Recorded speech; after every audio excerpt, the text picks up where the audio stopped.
righty, I have 6 o'clock. Let's go ahead and get started. This is the meeting of the Board of Supervisors for the Asturia Community Development District. Today is September 22nd. The time is 6 p.m. Present and constituted quorum. We've got Lane Gardner, Lee Thompson, Matt Gallagher. Also in attendance, we've got Sarah Warren representing District Council, myself, Matthew Huber representing District Management. We also have John Toborg, Rosetta Amenities. I'm sorry, not Rosetta Amenities. We have Justin Lawrence with Rosetta Amenities. John Toborg is our field service manager now, and Sean Manson, representatives of Hines. Also note for the record, we have several audience members currently attending, and we'll get to those in just a little bit. Lane, I didn't know if you had any updates prior to going to public comments, anything that you wanted to update the group on before we get started with public comments.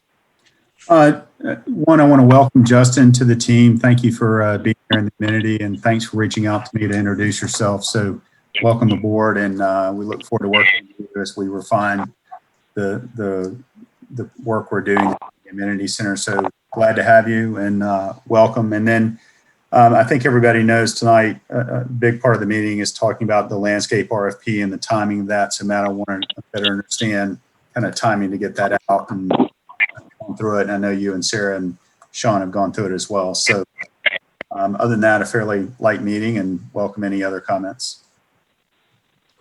Great, thanks, Lane.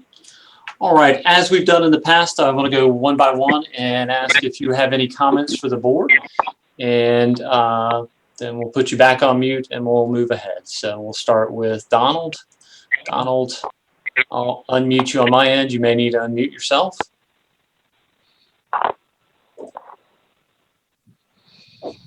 Everybody is making comments about the landscape company, and I'm just wondering what's in the contract. Are they living up to their contract? And if they aren't, how much is it going to cost to appease the people that are complaining about it?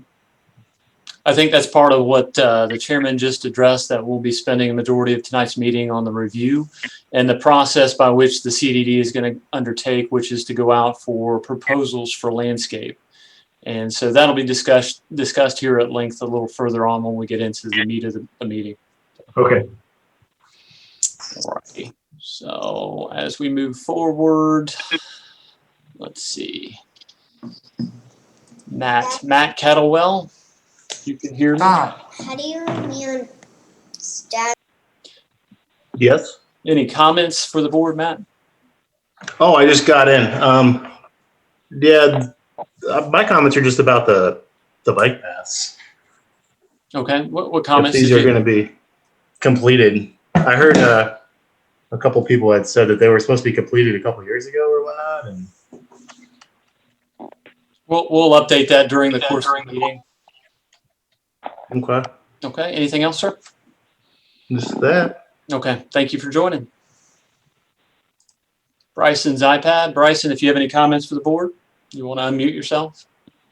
Yeah. I think we're interested in talking about the subject on the bollards.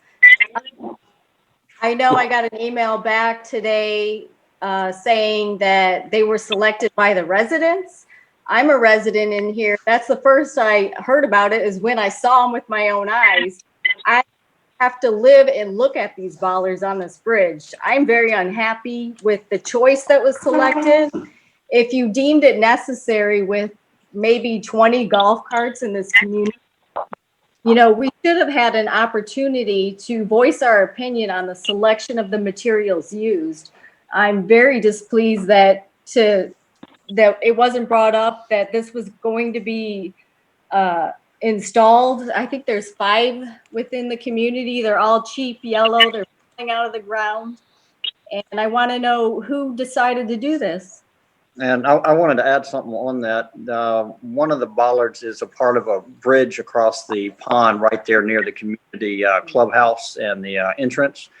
One side of that bridge, basically when the bridge had been closed and then quote unquote repaired, the landscaping company was supposed to have repaired the reason for the closure. They covered up a hole, threw some asphalt on it. Well, now with the bollard in it, if you go take a look, it is completely hollow underneath and a complete safety issue and probably a liability issue.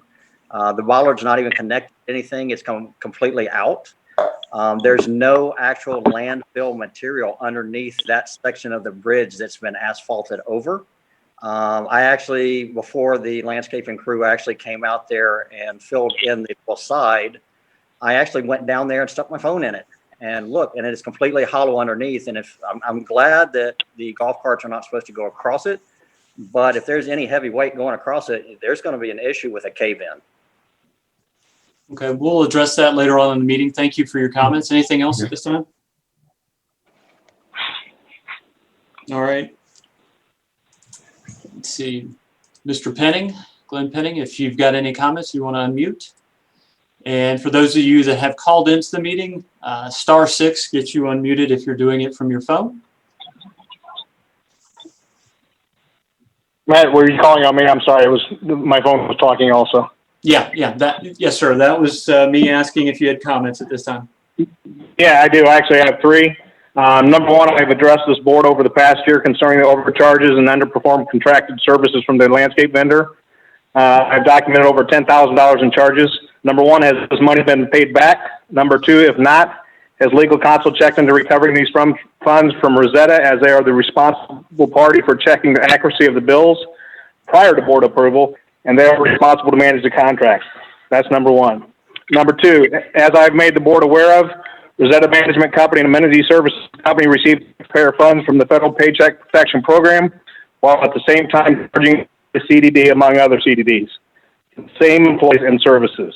Has the district council checked into the legality of this or attempted to recoup any of the funds paid by the CDD? Number three, I see on the agenda considering seeking proposals for landscaping. Although I don't feel Down to Earth has performed well in Asturia, the problem is not them. They do well in the other communities that I've examined, and unless the management of the landscape contract changes, it will not matter who the landscaper is. Cannot have the items on the operations report for 3 months without the management pressing it. I feel you're making proposals for the wrong service. Will the RFP be substantially the same services for the current contract, or are we going to change the scope of the contract? Any further comments, Mr. Penning? Nope. Okay, thank you. Presley, coming to you next. Presley, if you can hear my voice, you'll want to unmute on your end. All right, Presley, we're going to move on. Amy, if you can hear my voice. Hi, yeah, it's really just to get follow-ups on the items from the last meeting. In addition, I know another homeowner was sending additional pictures with really the moss growing across the community. The sidewalks need to be taken care of in the front especially. And there were others that are closer to the covered bridge. And then just the follow-ups with whatever was done with the traffic that they tested a caravan in Claymore. And I think that's it. Okay, thank you.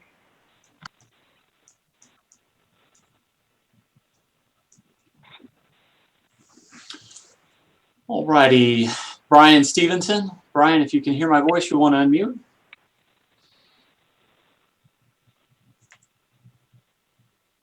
Okay, can you hear me now? Yes.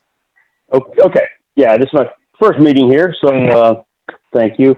A couple of things I just wanted to follow up on, and one is the traffic light, where we are with that, and where we are, if anywhere, on potential speed humps or whatever that was proposed earlier. Okay. A few things I just wanted to check in on.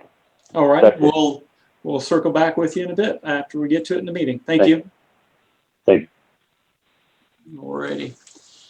Let's see, John and Deb. John? Can you hear me? Yeah, I can hear you just fine. So I think Brian and Amy touched on, the update on, making sure we're on time with the traffic light. Where we're at with commercial development up front at the entrance.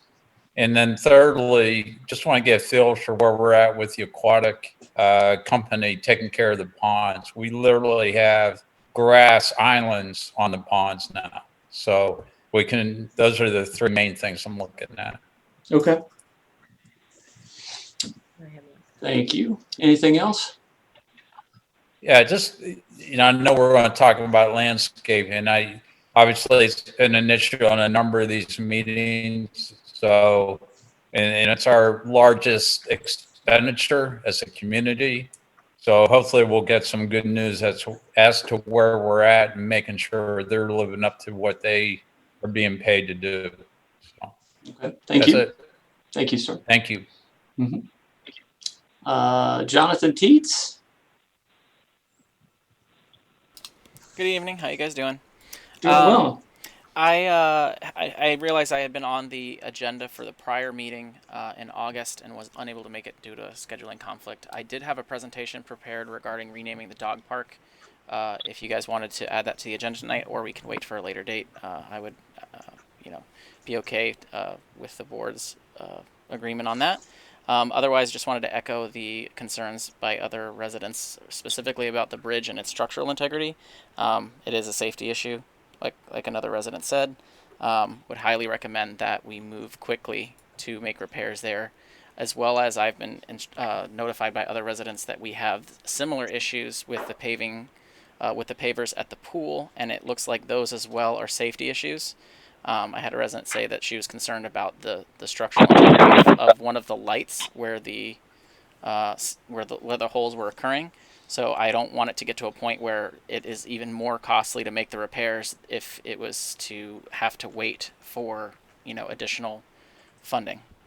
And that's it for tonight. Thank you. All right. Thank you.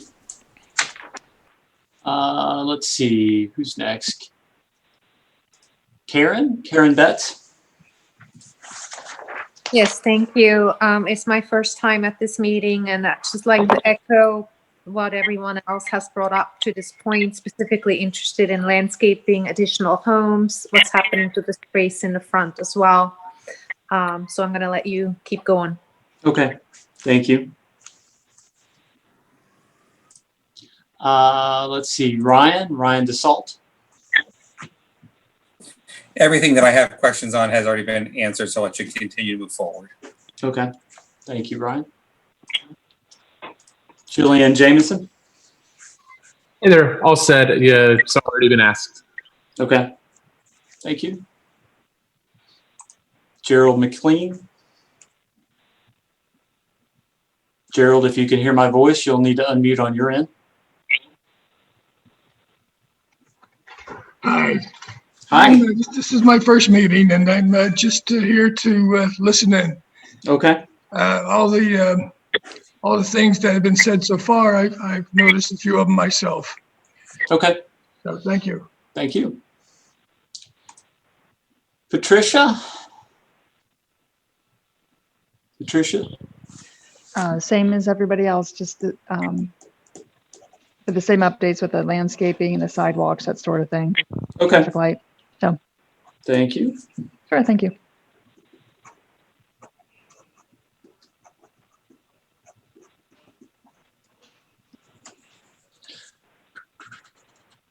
I think we are on to Amy N.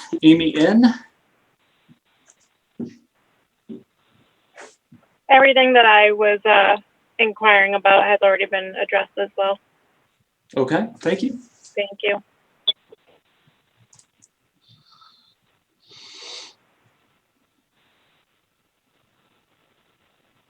Tiffany Wright.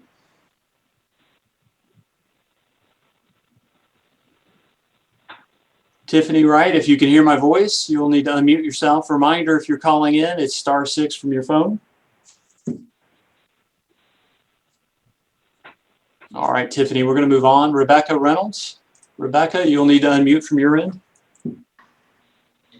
Great. Can you hear me? Yes. Okay. Good evening, and certainly thank you to everyone for spending the time tonight. My comment really is a suggestion. As a community, I think that it would be ideal for us to perhaps form some subcommittees focused on key elements where we'd like to see improvements in the specific areas of the community, namely, landscape and environment, including the ponds, maybe a subcommittee for, the amenities in the pool, maybe a subcommittee for traffic and safety, with really the goal of the subcommittees being to prioritize the changes that the residents would like to see made. We get great suggestions all the time, on social media, Facebook, and hearing from residents. I'm sure as a board, it's overwhelming to make everybody happy at the same time and in short order.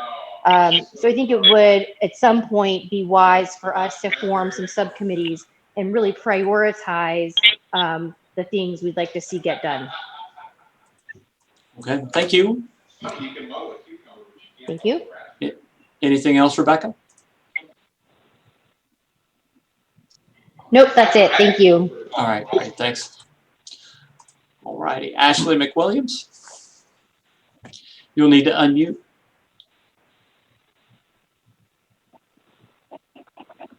Hey there. Sorry, we can't hear you, Ashley.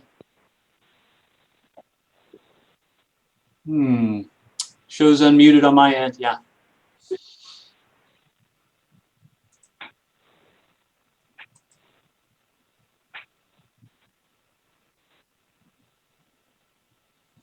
Ashley, I'm just going to leave you, and then when you get it worked out, we'll go back to you. Okay. So I'm going to go to Jim and Melissa Coble. No, we don't have anything. Thank you. Thank you. All righty. Going to Scott Gray. Scott Gray, if you can hear my voice, you'll want to unmute yourself. Yeah, I already asked. I had questions about the commercial property up front, as well as the sidewalks. So those have already been brought up. Thank you. Thank you.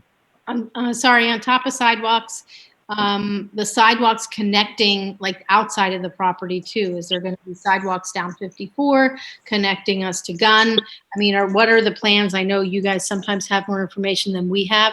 I also would echo Rebecca's comments about subcommittees because there's lots of suggestions flying around and they're encapsulated and we need to prioritize them. So I think that's a great suggestion. Okay, great. Thank you both. Is there anything else? Well, thank you. Okay, thank you. Was there something about the front property that was discussed prior to this? We hadn't gotten to you yet. Just hold on a second. Let me circle back to you. Okay. Okay. What's your name, sir?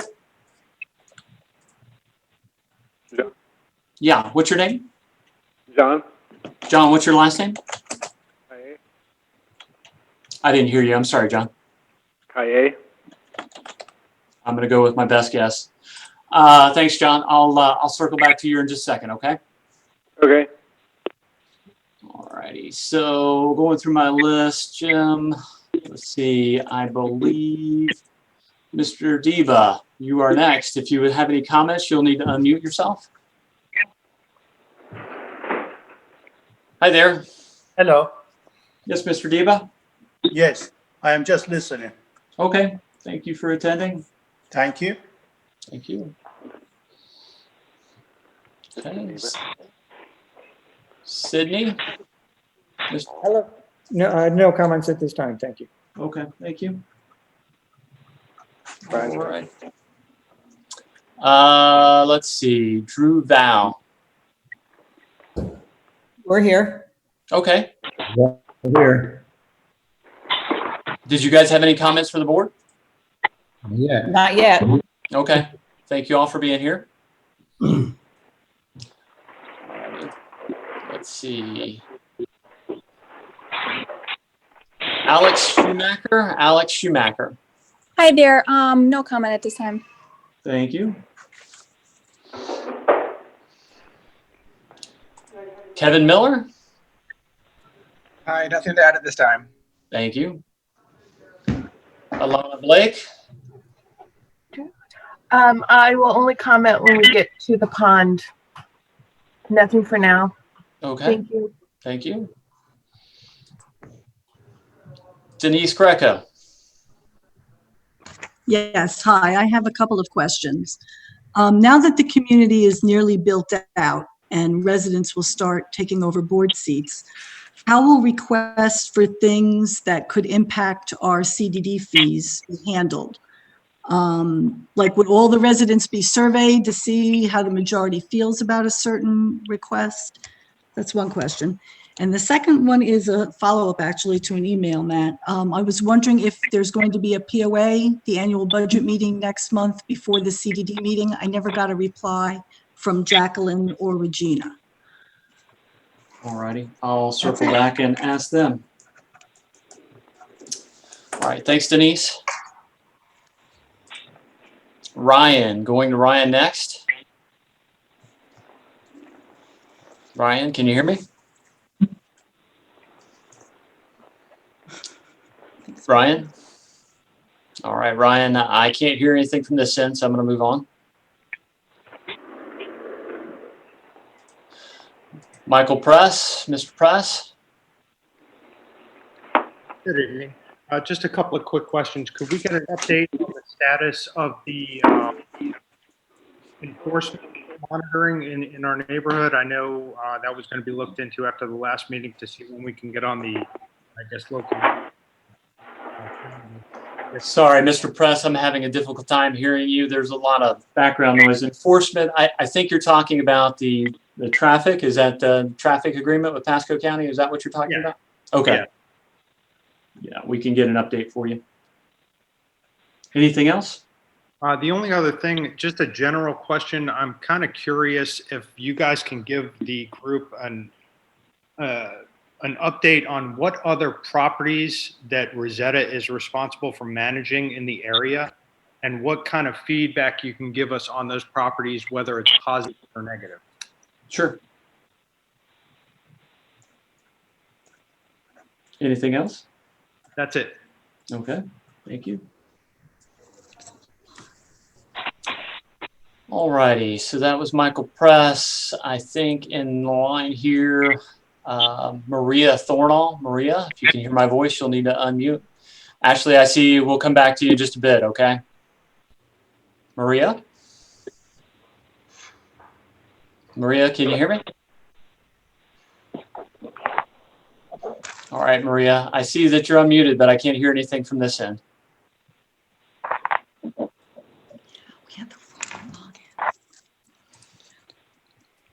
All righty. So we're going to go back to Ashley. Ashley, I'm going to ask that you unmute on your end, and let's try it again. Hello, can you hear me? Yes.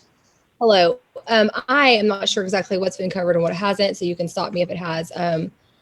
We just moved into the neighborhood on August 8th. We received a letter in the mail on 3 weeks after we moved in, violations or whatever about our landscaping. Some of them were tree supports. However, we were pretty upset about that we just moved in, and we had been noticing a lot of landscape around the neighborhood that was pretty much below our expectations for this community, you know, what we bought into. So we were concerned about that. To be specific, I'm sure there's tons of water stains everywhere. The entrance. There's vines growing in the Asturia sign. It doesn't light up at night. Only the AST lights up at night. The barricades. When it says asked, you know, at the entrance, that probably isn't the best message coming in. I want to know if we can get that fixed. And then the barricades, that's just an eyesore beyond eyesore.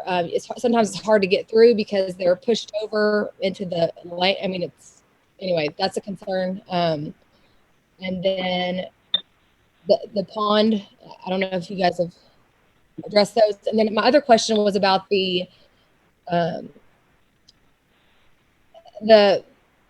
yellow, what are we going to do about the bridges?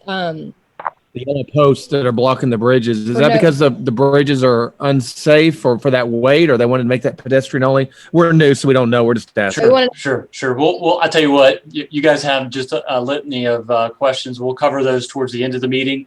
But the letter that you received obviously is from the POA in regards to your specific residence. The other items that you have concerns about are similar to what other folks have brought up earlier on the call. In the community, those are CDD areas, common areas throughout. So we'll address those during the course of the meeting. Fair enough? Thanks. All right. Thank you, guys. All righty. Let's make sure. Let's see. Presley. I just see a name, Presley.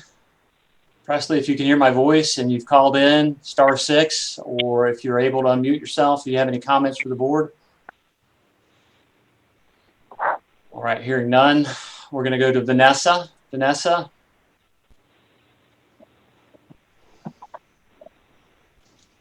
Vanessa, if you can hear my voice. Vanessa, anything? All right, Vanessa, we're going to move on to, let's see. Got a few numbers down here at the bottom of my screen. I'm going to start with each one. The last 4 digits being 2851. 2851, if you can hear my voice. Unmute yourself. Yes. Who do I have here? This is Don Foltz. Did you say Don, D-O-N? Yes. Okay. Foltz, F-O-L-T-Z. This may have been addressed as my first meeting. The amount of with the developments coming to an end, Weekly's got just a few houses, ICI a few. What is the status on what I call the billboard just lined up on the entrance? A lot of the signs are getting faded, that type thing. What is the time frame? What is the contractual part of that as far as how long they need to stay at? Okay. We'll get you an answer here in the course of the meeting. Anything else you have comments on? No, the rest has already been asked. Okay. All righty. Thank you, sir. John Pia, I'm coming back to you at this point. Do you have any comments?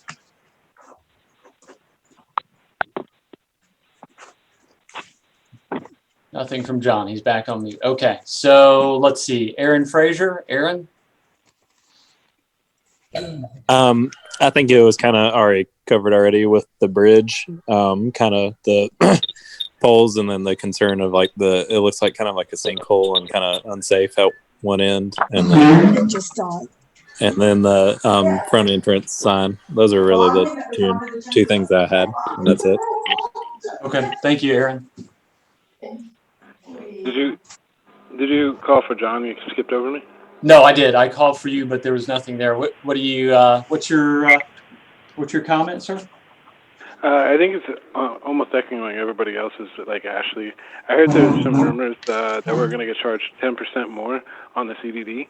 I would assume that we were also sold that there was going to be a bunch of shops in the front of the Asturia complexes. I would assume they're part of our community at that point. As the same way they pay the state more taxes to actually have a business there, are they also going to be pitching in for the 10% that we're actually paying? I have nothing to do with this. Or is that just a rumor? Okay, we'll get to those questions here in due course, John. Thank you. All right, let's see if I can wrap up. I've got 4 more to check on. Let's see, telephone number ending in 7246. 7246. If you can hear my voice, it's *6 to release you, and you can make your comments now. Telephone number 7246. Hello, this is Sabri Dance. I would also echo the condition of the sidewalks as far as safety goes. Both my husband and I have almost fallen in the last week with all these heavy rains. They get very slick and moldy. And my sister-in-law actually fell last year and has subsequently had some injuries, MRIs, etc. from last year that she's still dealing with now. Okay, I'm sorry to hear that. So, absolutely, it'll be part of the discussion here in a little bit. Thank you. Anything else? No, thank you. Thank you. Hey, Lane, I don't know if you can hear me.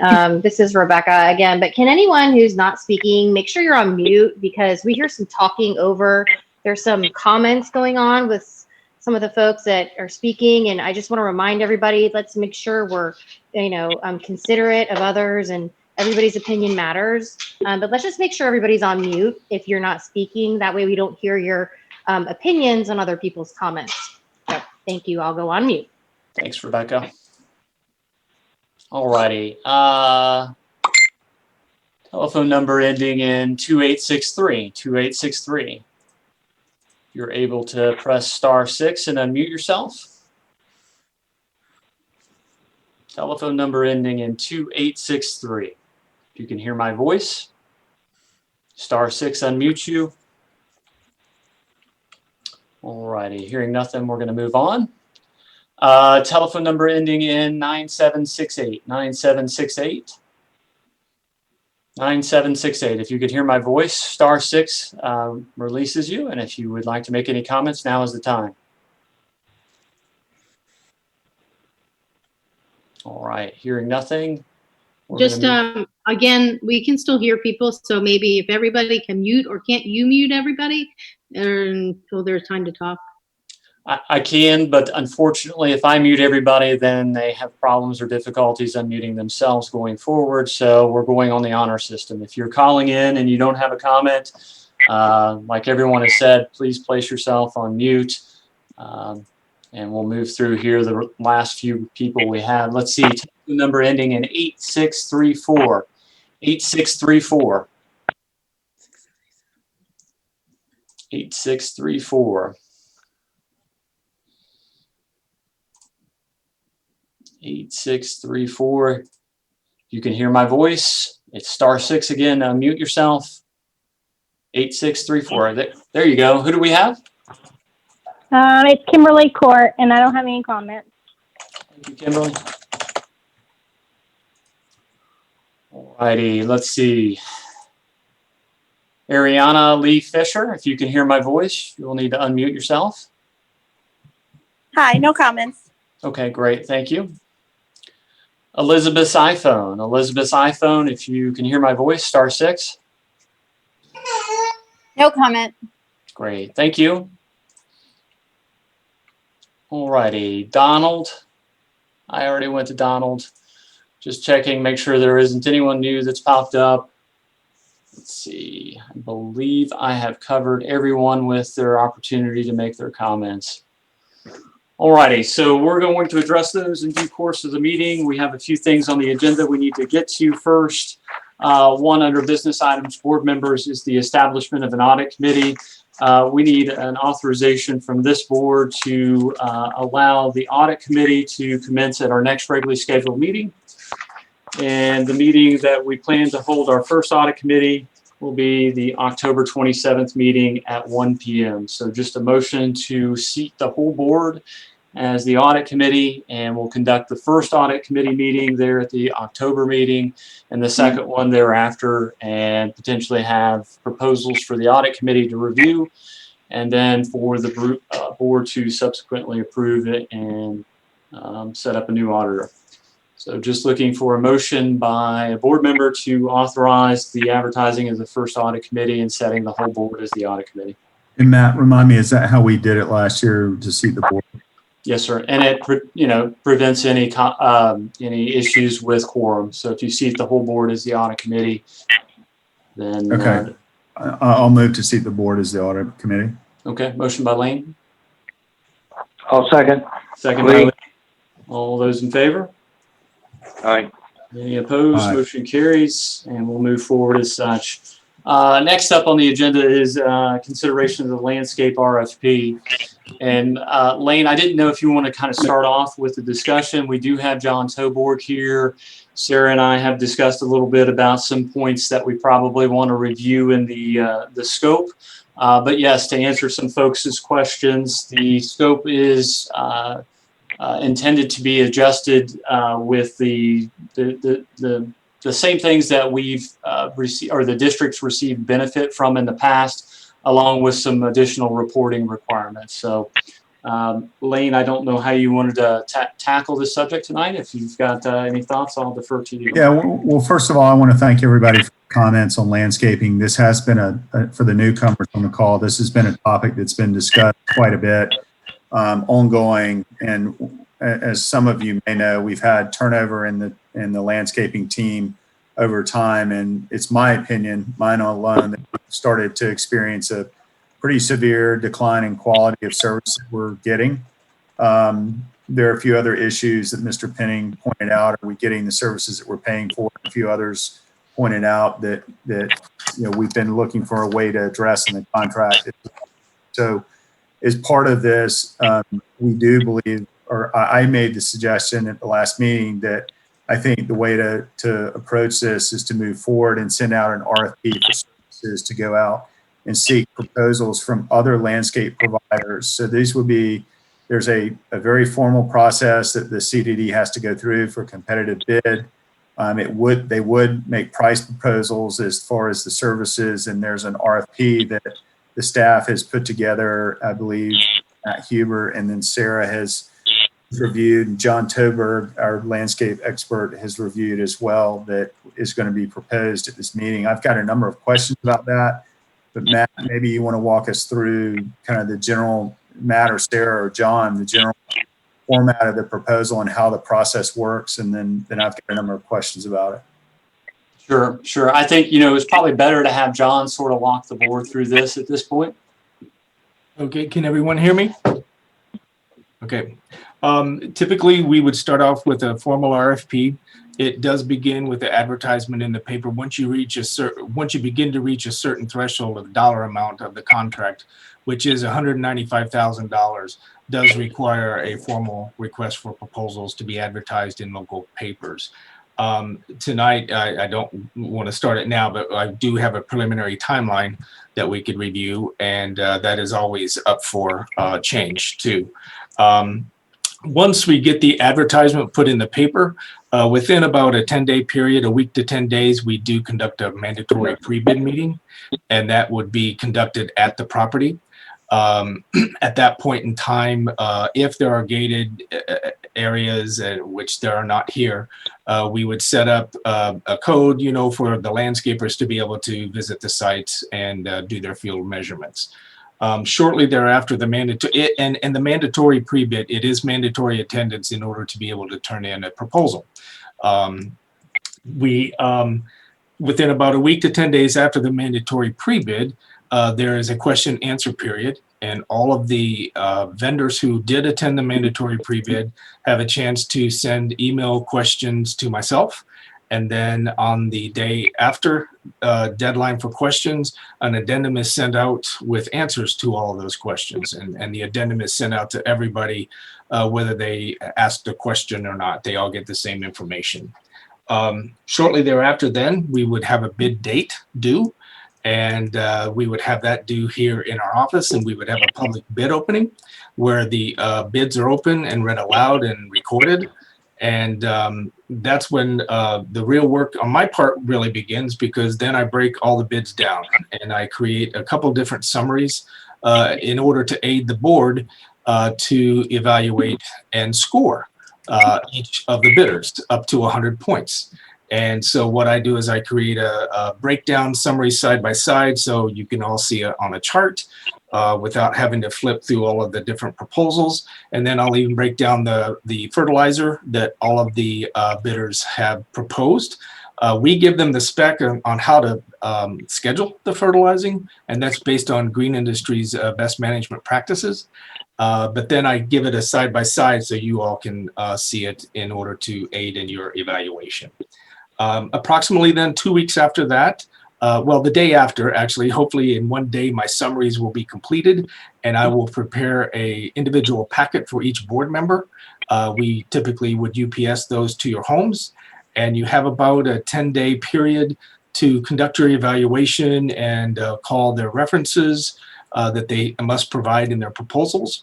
And then at the November 24th board meeting is when it's anticipated that the board would conduct the scoring and bid ranking.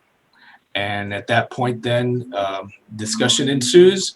And if you all agree on that decision, then the contract would be awarded. Any questions?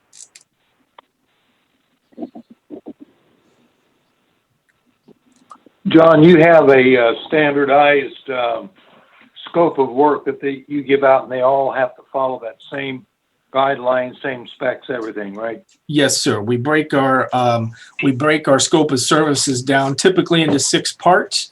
The first part is general landscape maintenance, which is the mowing, edging, trimming, all the standard stuff, the line trimming, blowing off sidewalks. The second part is our fertilizer. The third part is typically pest control. Fourth part is irrigation. Fifth part is mulch and then annuals. So yes, they all get the exact same information. We would provide the quantity of annuals, but they're responsible for doing all field measurements, turf, bed lines, pond bank lengths, tree count, palm counts for those palms that might be susceptible to lethal bronzing, because we do ask for a price and therefore inoculations for that, just for the board's information if they should decide to go that route. So yes, they all do get the exact same packet. Yeah. Thank you, John.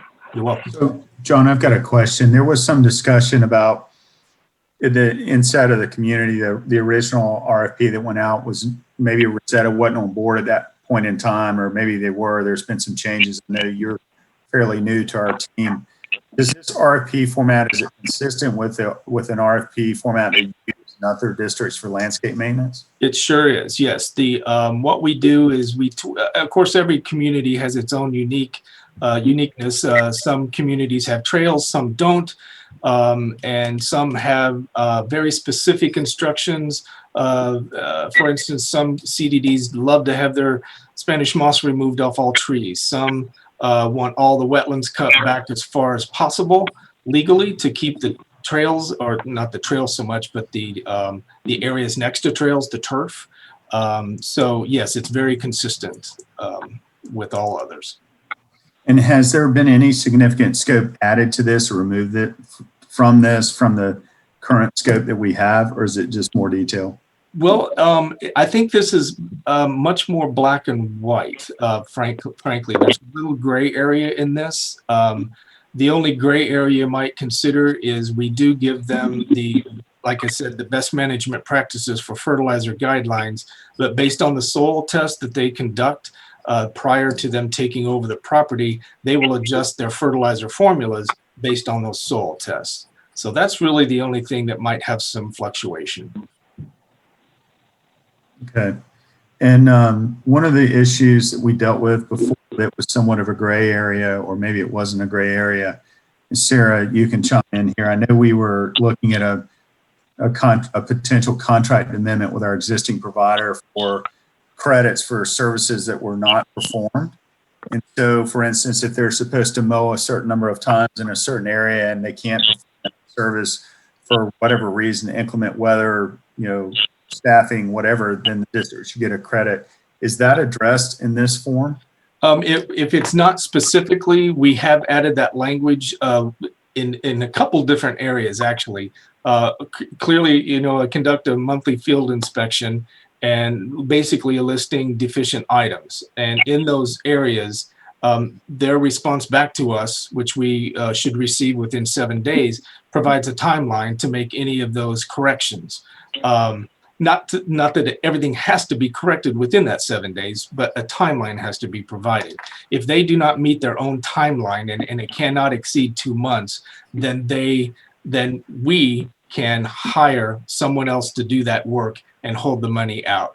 We put that language in our newest scope of services, as well as address it in the owner contractor agreement. Yeah, and Lane, to add to that, this is actually one of the items that Matt and I discussed earlier today, as far as adding language to the form of contract that's included in the RFP itself, requiring some additional reporting on items such as mowing. We all know that sometimes there is a weather related reason that, certain areas may not be mowed on any given day. Mowing it may cause more damage because the ground's too wet, something along those lines. But adding some additional reporting requirements that, if a mowing is skipped on any given day, we're notified of that within a specified period of time.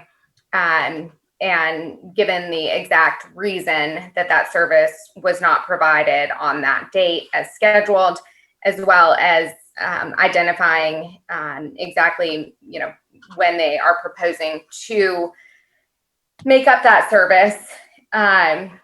In addition, Matt and I discussed putting in some thresholds on the approximate number of services, again, using the example of mowing, that, can be missed and not made up within a certain fiscal year.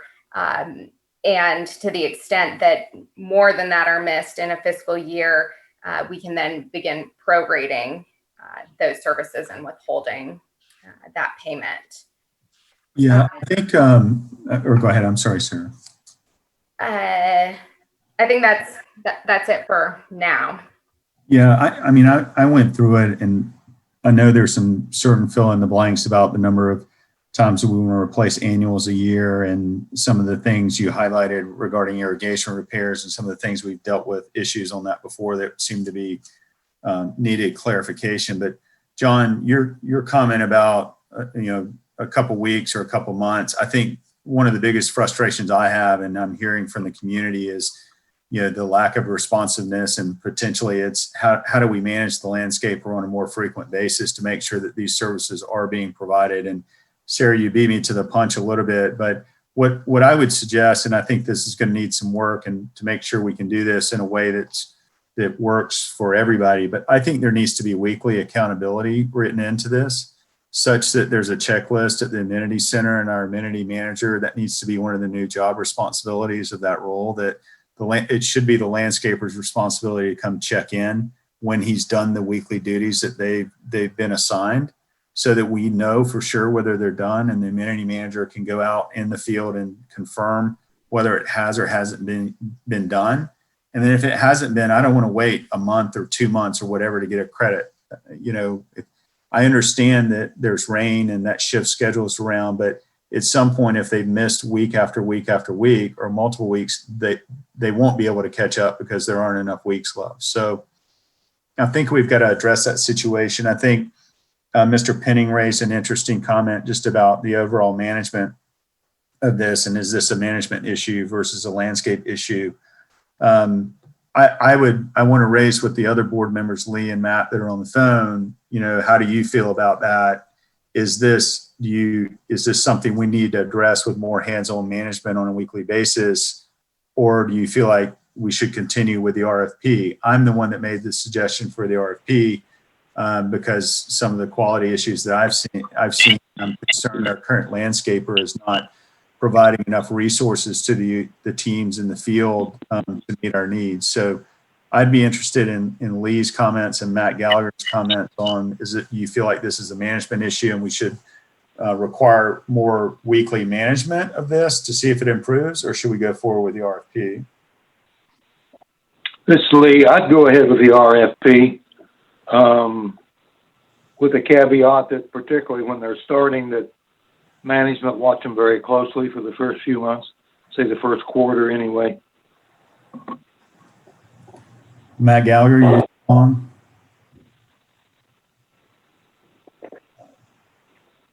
Where's Matt? I sure hope not. Let's see, Matt, if you're on, can you, let's see. Can you hear us, Matt? Yeah, can you hear me? Yeah. Yep. Yeah, I was just saying I'm hesitant to go forward with the RFP because right now the grass seems greener on the other side, no pun intended, and a new landscape provider could have the same issues. So I think it's more of a management issue, but that's just my 2 cents. And the RFP process could result in higher prices. So I don't know if it's the solution. Sean Manson, do you have an opinion on that? I believe you should go forward with the RFP. I've seen the decline in the property over the last year. We've struggled to get it back up to standard with weekly inspections, but since COVID, it appears that, it's dropped off again. And I would say I've heard similar rumblings from other communities around that are working with the same landscaper. So I think it's time. And Matt Huber and John Torberg, are you having similar issues with this same provider in other communities, or are there others that you see are performing better than this provider? Personally, I have had this very similar issue at least one other CDD, and they actually also went out to RFP several months ago. So yes, to answer that question, I have had the same issue. There are right now, I will say this is every year it's always disappointing because it always rains in Florida in the summer, yet that is, what we always hear as far as why things are not getting done. And that's aggravating that for me, that the crews are not increased to handle that situation. So having said that, there are a lot of companies going through similar issues right now. So this is not isolated to this one vendor. I am having complaints on a couple others of our vendors at other CDDs.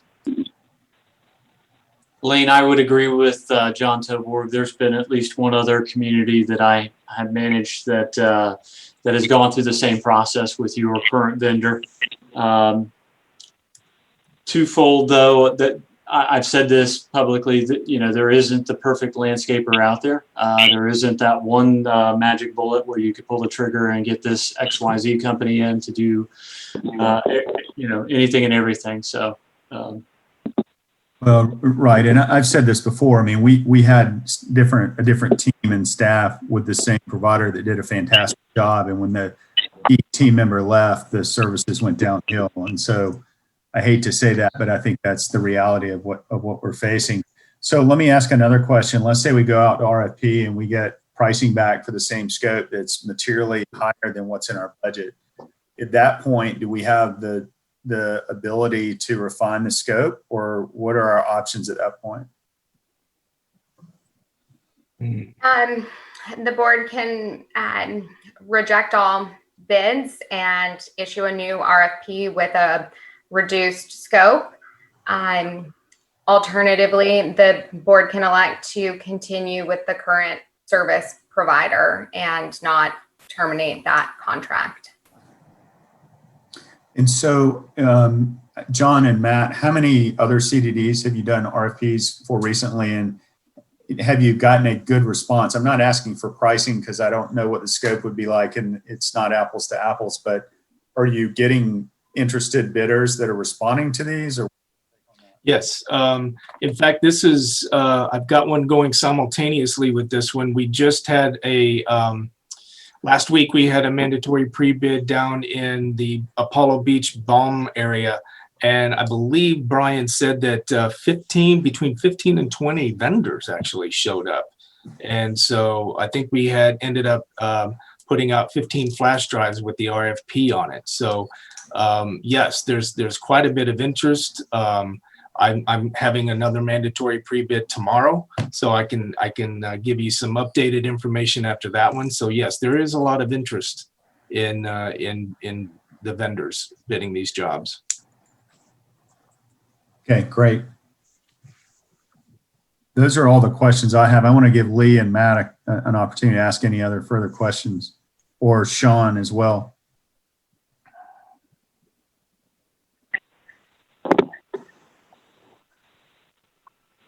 You want me to go ahead, just Lee? Yeah, go ahead, Lee. Go ahead, Lee. Yeah. As stated before, I'd go ahead with the RFP. I know not everybody, but a lot of communities are having problems with landscape right now. CDDs, homeowner associations, so forth. I think some of them are having a hard time getting and keeping good employees, but I'd go forward with it. Nothing else, it sends a clear message to our present vendor.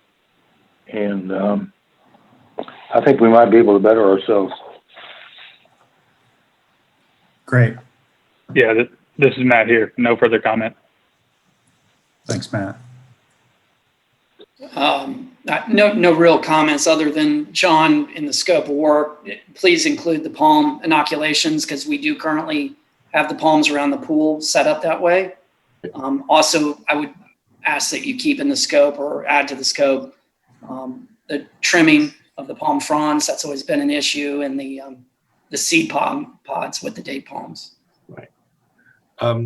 Certainly, yes. We always keep the OTC inoculations as well as property-wide top choice in our bids, and that pricing is provided so that the board can know going forward if they decide to do that. And Lane, I did want to address one concern that you had when I put out that time frame of like 2 months, for instance. That typically would have been for something a larger scale, not mowing, definitely not mowing. If they've skipped mowing, they're usually required to make it up that same week, Saturday work with prior approval. But something like a large project, for instance, like tree lifting, because there are better times of the year to perform that. Palm pruning, although I always ask for pool decks and everything to be treated like a resort, even hanging fronds, pull those off, even if they're self-cleaning palms. So I didn't want you to think that I would allow something, very small to go a 2 week on their time frame. So thank you for that. Mm-hmm. And also, I think I like your idea, and we have incorporated this at other CDDs where we do have clubhouse staff. I typically ask that our vendors check in, first off, every time they're there, if they're there several days a week, but at the end of the week, provide that weekly schedule of what occurred that week. I also like to have them take our community map, and separate it into however many days they're going to be there a week. And so that when the complaints begin to come in to the amenities manager, they can look and say, okay, well, yes, your day is Thursday. Today is Tuesday. You should be seeing them on Thursday. So we can know what areas of the community are being maintained on what days. That's very helpful too. Great. One additional item to note, and I have reviewed 4 of these in the last week, so forgive me, it may be in this particular one, but while it's top of mind, one thing that I want to make sure is clear in this particular project manual is that any cost that the bidders believe it will take them to correct any existing deficiencies needs to be included in their bid price. We don't want a situation where we award the bid and then they come back, when they're getting started and say, all of a sudden, we have $50,000 of work that needs to be corrected or something like that. I know it has a provision in it for them to inspect the current systems within a certain number of days, but there are a few things I think that need further tweaking, and I'd really like to go through this line by line with John, and if you're going to run the process, John, you and Matt and Sarah, and with input from Sean, just to make sure we've got all the I's dotted and T's crossed. So I'm open for any other further comments, or my recommendation is to have the board approve going forward with the RFP, but to be finalized, and whether it's me or Lee or someone we can appoint to finalize the RFP form with staff and get it out, get the process started within a week. That would be my suggestion. I don't want to cut off anybody if there are any other questions from staff or board members, but that's where my leaning is. I'm comfortable with that. I would have the motion perhaps designate the chair to work with staff to finalize the project manual. The only item that I would ask that the board approve in substantial form on the record is the evaluation criteria. And that can be found on page 12 of the draft. The categories are personnel and equipment, experience, understanding the scope of the RFP, financial capacity of the proposer, and price. And then finally, reasonableness of all numbers. So reasonableness, for instance, of unit pricing and quantities. So I think this is similar to the type of scoring system I've seen before. Sean Manson, do you have any comments on this scoring system? No, that criteria all sounds correct. John Tobor, do you have any comments on it? No, the only thing that we typically ask is if the board would like to make any reallocation of the points. Personnel and equipment was worth 20 points. Experience is worth 20 points, like experience with other communities similar to Asturia.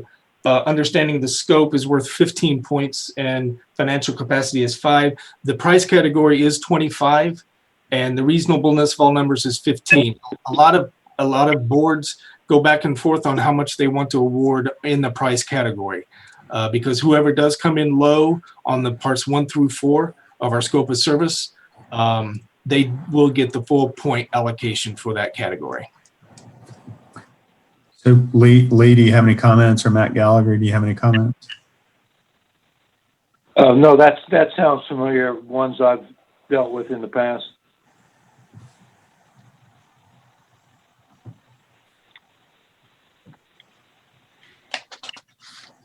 Price seems to always be a strong component of it. Yeah, I agree.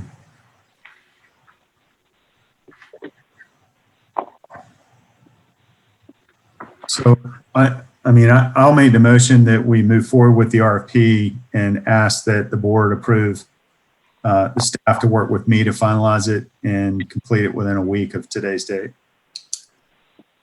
I'll second the motion. Motion by Lane, seconded by Lee. Any further discussion? All those in favor? Aye. Aye. Aye. Any opposed? Motion carries unanimous. Thank you all.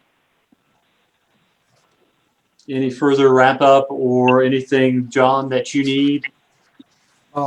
Nope. Do you want to cover the report at this time or just address any questions that the board might have? I think while we're talking landscape, it would be probably the best interest to go ahead and just knock it out so that we can move on. I have received some communication from Sean regarding a couple requests for proposals that I put in, not knowing the full history of some of the plantings around the community, not knowing if it was frost damage or deer damage, for instance. I was requesting proposals, but instead I am now changing those to ask Down to Earth to replace. It's mostly dwarf Asian jasmine, Confederate jasmine, things like that within a lot of the medium beds. So I have changed that as opposed to asking for proposals to require them to replace that at their expense. There are a few items that did carry over from the month before. And I won't go into the detail of all of them, but mostly like lifting a lot of the trees down Promenade and still a lot of weeds in the parks between pergola and gathering. I did notice this time that was quite concerning, and it was called in item 20 on the report, which is page 3. I call it Caravan Park. It's the northern tip of Caravan Park. There was a tremendous amount of water coming out of those beds. It wasn't like active running like a garden hose, but it was more than just what I would consider rainfall runoff. And so I did call it that in. And again, I took a photo of it there to give you a good idea of what I was seeing. The item right above that, number 19, is also irrigation related. There's actually a rotor head that was busted off and laying in the hall. Whenever I talk about stuff like that, I try to circle it and indicate so you don't have to search all over the picture for what I'm trying to show you. I would like Down to Earth to at least make an attempt to straighten a lot of those leaning trees in Caravan Park. They seem to be young enough to where with a little root pruning, maybe less than 30% on the leaning side, stake them back up, and stakes would have to remain them indefinitely until they send out more anchor roots to hold those trees straight. There's some turf issues that we're having in front of the amenity center, as well as within the enclosure of the pool pool fence. It was clear to me that a lot of that I was seeing was because of herbicide, maybe a hot mix of herbicide, too hot of a temperature as well. So I did bring a lot of those items into this current report. The buffer leading up to along Promenade, I'm going to say it's the east side of the clubhouse. That buffer is still a mess. And so that is the second month. So I did put that in red. A few of the parks, I don't really have names for these parks, but like on item 36,